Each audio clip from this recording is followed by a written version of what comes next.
लखनऊ के court room में हुए खौफनाक मर्डर की सबसे बड़ी मिस्ट्री सामने आई है, जिसे सुनकर आप भी चौंक जाएंगे। इस खौफनाक हत्याकांड को अंजाम देने वाले हत्यारे की हत्या की भी साजिश थी। जी हां, यानी 7 जून को लखनऊ के सिविल कोर्ट में एक साथ दो लाशें बिछाने की खौफनाक प्लानिंग तैयार की।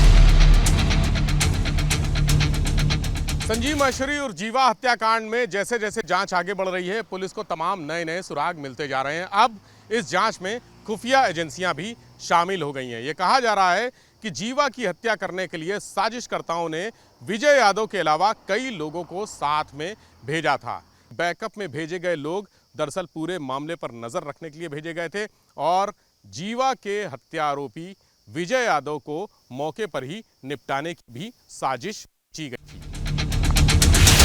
मुख्तार के शूटर रहे जीवा की गोली मारकर हत्या करने वाले विजय को भी मौके पर ही निपटाने की तैयारी थी। जांच एजेंसियों को अब तक की छानबीन में कुछ ऐसे ही सुराग मिले हैं। सूत्रों के मुताबिक मौके पर वकील के कपड़ों में एक और शूटर मौजूद था, जिसे जीवा की हत्या के बाद पूरे मामले पर पर्दा डालने के लिए विजय को मारने का जिम्मा सौंपा गया।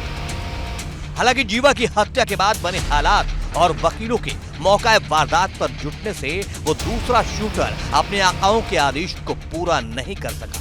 कोर्ट परिसर में मची अफरा तफरी और वकीलों के जरिए विजय को दबोच लेने के बाद हालात बदल गए। इसलिए कातिल ने अपना मंसूबा बदल लिया और विजय की जिंदगी बच गई। ये भी कहा जा रहा है कि जब विजय यादव को वकीलों ने पकड़ लिया और उसकी पिटाई शुरू की, तब साजिशकर्ताओं के इस साथी ने भी मारपीट की थी, कोशिश की थी कि विजय यादव को इसी मारपीट में मौत के घाट उतार दिया जाए ताकि कोई भी सबूत बाकी ना रहे।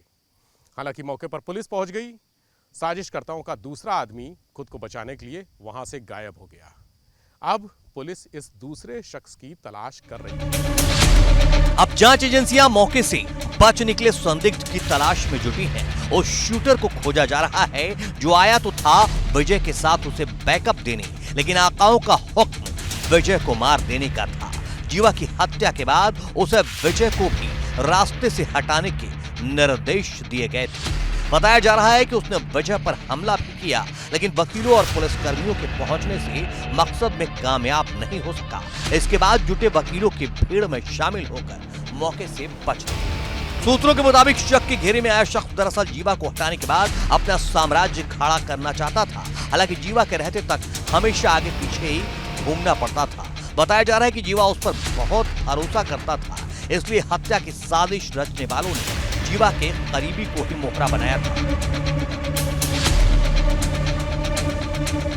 बाराबंकी की जिस प्रॉपर्टी को लेकर जीवा ने 2015 में गोमती नगर के हुसेड़िया के पास पिंटू की गोली मारकर हत्या कर दी थी, इस मामले में भी छानबीन चल रही है। दरअसल इसी केस में जीवा बुधवार को SC/ST कोर्ट में पेशी पर आया था। मामला 5 बीघा जमीन से जुड़ा है, जिसे जीवा के गिरोह ने कब्जाने के साथ ही दाखिल खारिज भी करवा लिया था।